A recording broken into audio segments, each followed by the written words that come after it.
Hello friends, वेदना stories में आपका स्वागत है। मेरी आज की कहानी है और सीता जीत गई। बीच में एक छोटी सी रात है और कल सुबह 10-11 बजे तक राकेश जमानत पर छूट जाएगा। झोंपड़ी में उसकी पत्नी कविता लेटी हुई थी। पास में दोनों छोटी बेटियां बेसुध सो रही थी। पूरे 22 महीने बाद राकेश जेल से छूटकर जमानत पर आने वाला है। जितनी बार भी कविता राकेश से जेल में मिलने गई, पुलिस वालों ने हमेशा उससे 50-100 रुपए की रिश्वत ली। वह राकेश के लिए बीड़ी, माचिस और कभी कभार नमकीन का पैकेट लेकर जाती, तो उसे देने के लिए पुलिस उससे अलग से रुपए वसूल करती। ये 22 महीने कविता ने बड़ी परेशानियों के साथ गुजारे। पारधियों की जिंदगी से यह सब जुड़ा होता है। वे अपराध करें चाहे ना करें, पुलिस अपने नाम की खातिर कभी भी किसी को चोर, कभी डकैत बना देती है। यह कोई आज की बात थोड़ा ही है। कविता तो बचपन से देखती आ रही है। आंखें रेलवे स्टेशन के प्लेटफार्म पर खुली थी, जहां उसके बापू कहीं से खाने पीने का इंतजाम करके ला देते थे। अम्मा 3 पत्थर रखकर चूल्हा बनाकर रोटियां बना देती थी। कई बार तो रात के 2 बजे बापू अपनी पोटली को बांध कर अम्मा के साथ वह स्टेशन छोड़कर कहीं दूसरी जगह चले जाते थे। कविता जब थोड़ी बड़ी हुई तो उसे मालूम पड़ा कि बापू चोरी करके उस जगह से भाग लेते थे। और क्यों ना करते चोरी। एक तो नौकरी नहीं, ऊपर से कोई मजदूरी पर नहीं रखता, कोई भरोसा नहीं करता, जमीन नहीं, फिर कैसे पेट पालें। जेब काटेंगे और चोरी करेंगे और क्या। लेकिन आखिर कब तक ऐसे ही सब कुछ करते रहने से ज़िंदगी चलेगी। अम्मा नाराज होती थी, लेकिन कहीं कोई उपाय दिखलाई नहीं देता, तो वे बेबस हो जाती। शादी ब्याह में वे महाराष्ट्र में जाते थे। वहाँ के पारधियों की ज़िंदगी देखते तो उन्हें लगता कि वे कितने बड़े नर्क में जी रहे हैं।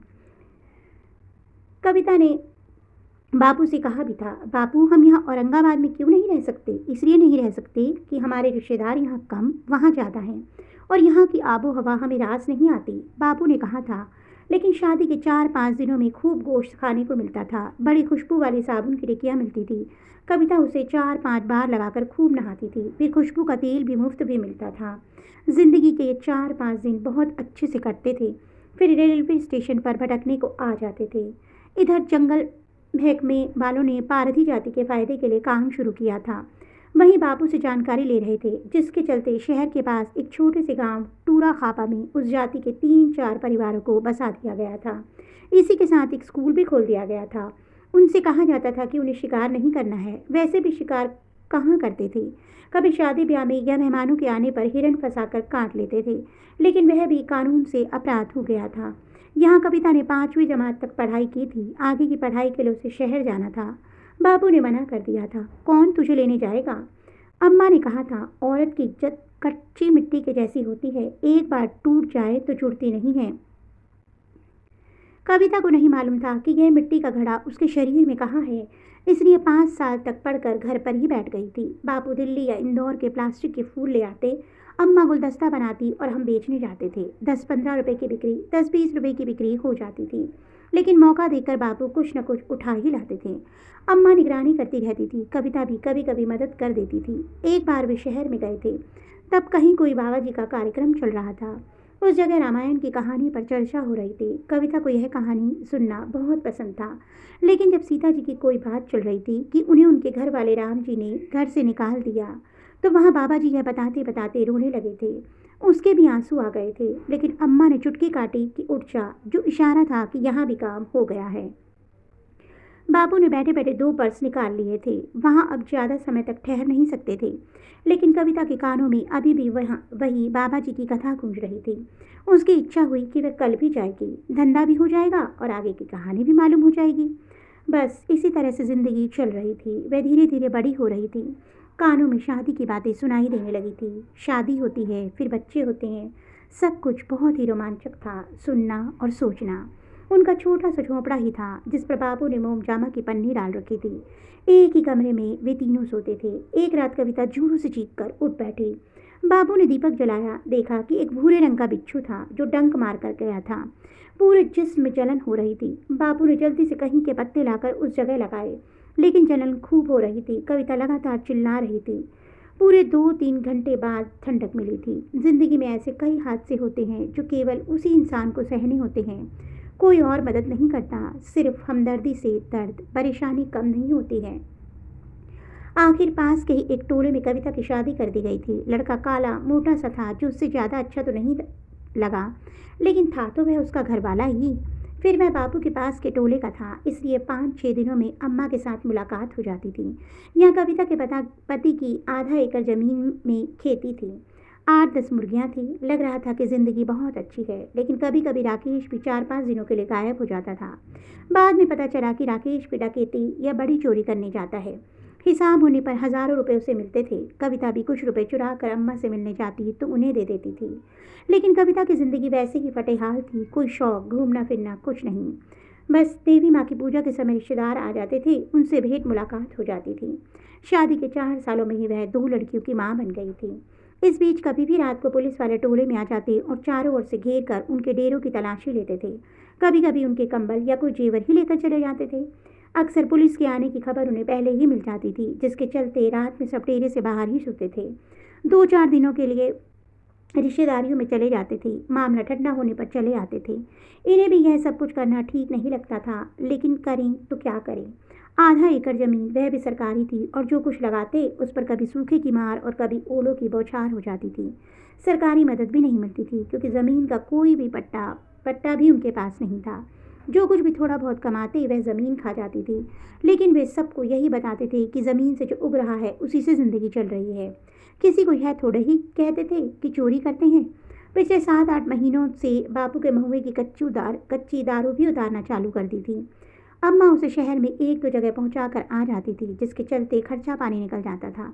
कभी कभी राकेश रात को सोते समय कहता भी था कि यह सब उसे पसंद नहीं है, लेकिन करे तो क्या करे, सरकार कर्जा भी नहीं देती जिससे भैंस खरीद कर दूध बेच सके। एक रात वे सब सोए हुए थे, किसी ने दरवाजे पर जोर से लात मारी। नींद खुल गई तो देखा कि 2-3 पुलिस वाले थे। एक ने राकेश की छाती पर बंदूक रख दी। अबे उठ, चल थाने। लेकिन मैंने क्या किया है साहब, राकेश बोला। रायसेन में बड़े जज साहब के यहाँ डकैती डाली है और यहाँ घरवाली के साथ मौज कर रहा है, एक पुलिस वाले ने डांटते हुए कहा। सच साहब, मुझे नहीं मालूम, घबराई आवाज़ में राकेश ने कहा। कविता भी कपड़े ठीक करके रोने लगी थी। ज़्यादा होशियारी मत दिखा, उठ जल्दी से, और कहकर बंदूक की नाल उसकी छाती में घुसा दी थी। कविता रो रही थी। छोड़ दो साहब, छोड़ दो। पुलिस के एक जवान ने कविता के बाल खींचकर राकेश से अलग किया और एक लात जमा दी। चोट बहुत अंदर तक लगी। 3-4 टोले के और लोगों को भी पुलिस पकड़ कर ले गई और सबको हथकड़ी लगाकर लात घुसे मारते हुए ले गई। कविता की दोनों बेटियां उठ गई थी। वे जोरों से रो रही थी। वह उन्हें छोड़कर नहीं जा सकती थी। पूरी रात जाग कर काटी और सुबह होने पर उन्हें लेकर वह सुहागपुर थाने में पहुंची। टोले से जो लोग पकड़ कर लाए गए थे उन सब की बहुत पिटाई की गई थी। 100 रुपये देने पर मिलने दिया। राकेश ने रो रो कर कहा, सच में उस डकैती की मुझे कुछ जानकारी नहीं है, लेकिन भरोसा कौन करता। पुलिस को तो बड़े साहब को खुश करना था और यहाँ के थाने से रायसेन जिले में भेज दिया गया। अब कविता अकेली थी और 2-3 साल की बेटियाँ। वह क्या करती। कुछ रुपए रखे थे, उन्हें लेकर वह टोले की दूसरी औरतों के साथ रायसेन गई। वहाँ वकील किया और थाने में गई। वहाँ बताया गया कि यहाँ किसी को पकड़ कर नहीं लाए हैं। वकील ने कहा, मारपीट कर लेने के बाद वे जब कोर्ट में पेश करेंगे तब गिरफ्तारी दिखाएंगे, जब तक वे थाने के बाहर कहीं रखेंगे। रात को लाकर मारपीट करने के बाद जांच पूरी करेंगे।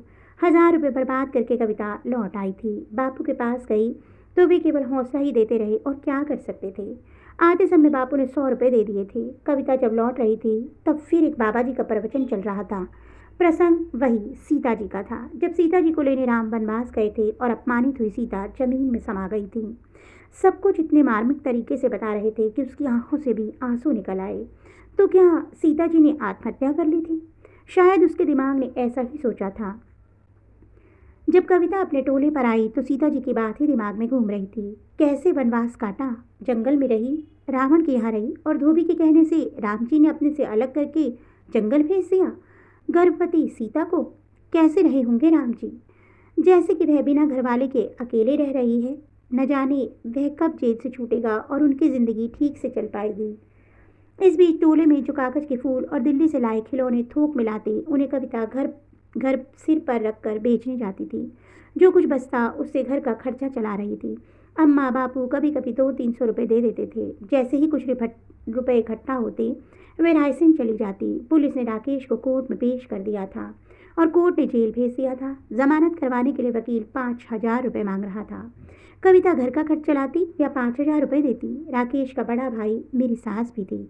वे घर पर आती और कविता को सलाह देती रहती थी। उसने नाराजगी भरे शब्दों में कह दिया, क्यों फोकट की सलाह देती हो, कभी रुपये भी दे दिया करो। देख नहीं रही हो कि मैं कैसे बेटियों को पाल रही हूँ?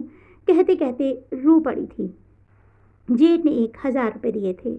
उन्हें लेकर कविता राय सिंह गई, जो वकील ने रख लिए, और कहा कि वे जमानत की अर्जी लगा देगा। उस वकील को न जाने कितना बड़ा पेट था। कविता जो भी देती वह रख लेता था, लेकिन जमानत किसी की नहीं हो पाई थी। बस जेल जाकर वह राकेश से मिलकर आ जाती।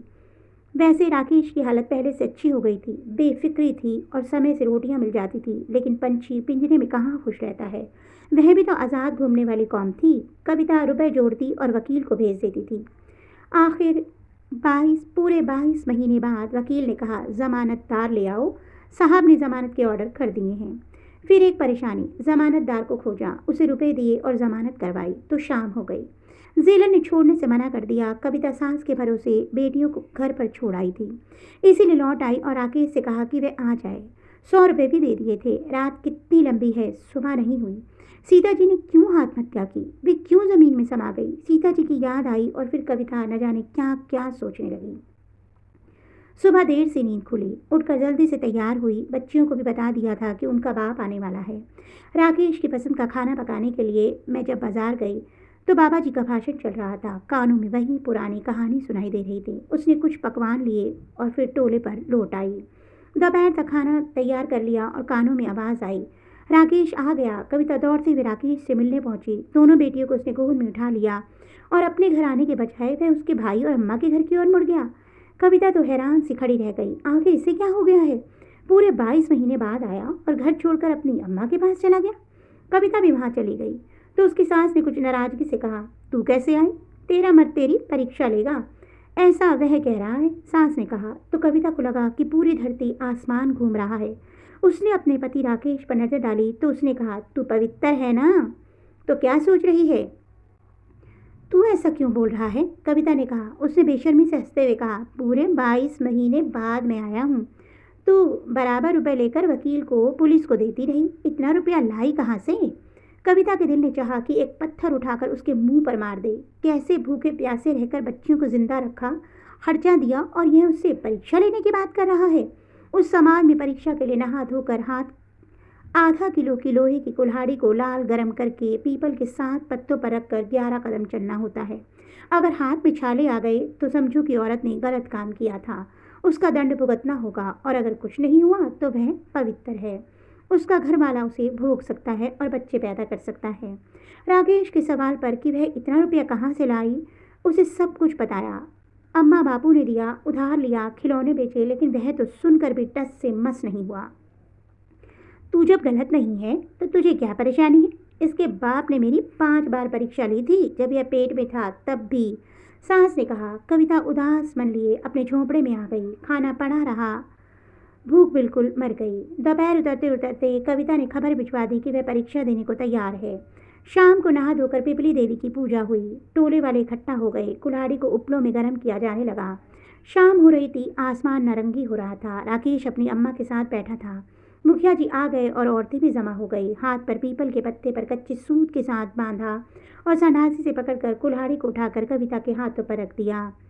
पीपल के नरम पत्ते चरचर कर उठे। औरतों ने देवी गीत गाने शुरू कर दिए और वह गिनकर 11 कदम चली और एक सूखे घास के ढेर पर उस कुल्हाड़ी को फेंक दिया। एकदम आग लग गई।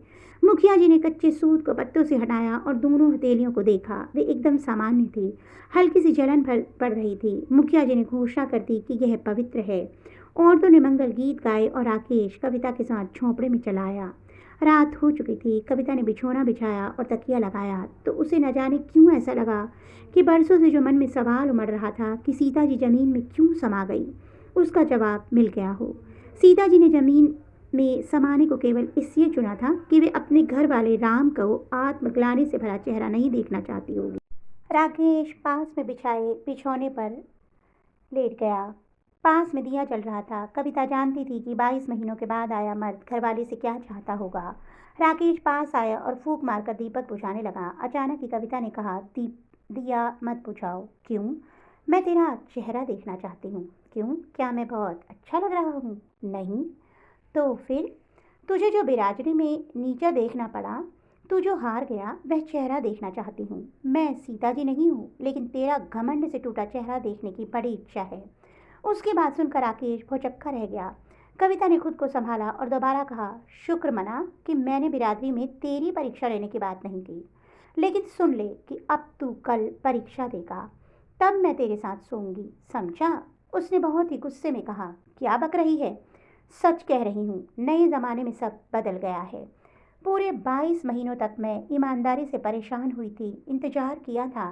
राकेश फटी आंखों से उसे देख रहा था क्योंकि उनकी बिरादरी में मर्द की भी परीक्षा लेने का नियम था और वह अपने पति का मलिन, घबराया, पीड़ा से भरा चेहरा देखकर खुश थी, बहुत खुश। आज शायद सीता जीत गई थी। तो दोस्तों, आपको मेरी ये कहानी कैसी लगी कमेंट बॉक्स में अवश्य बताइएगा। अगर कहानी अच्छी लगी हो तो कहानी को लाइक करना मत भूलिएगा। जल्दी ही ऐसी अन्य रोचक कथाओं के साथ आपको मिलूंगी, तब तक के लिए बाय बाय।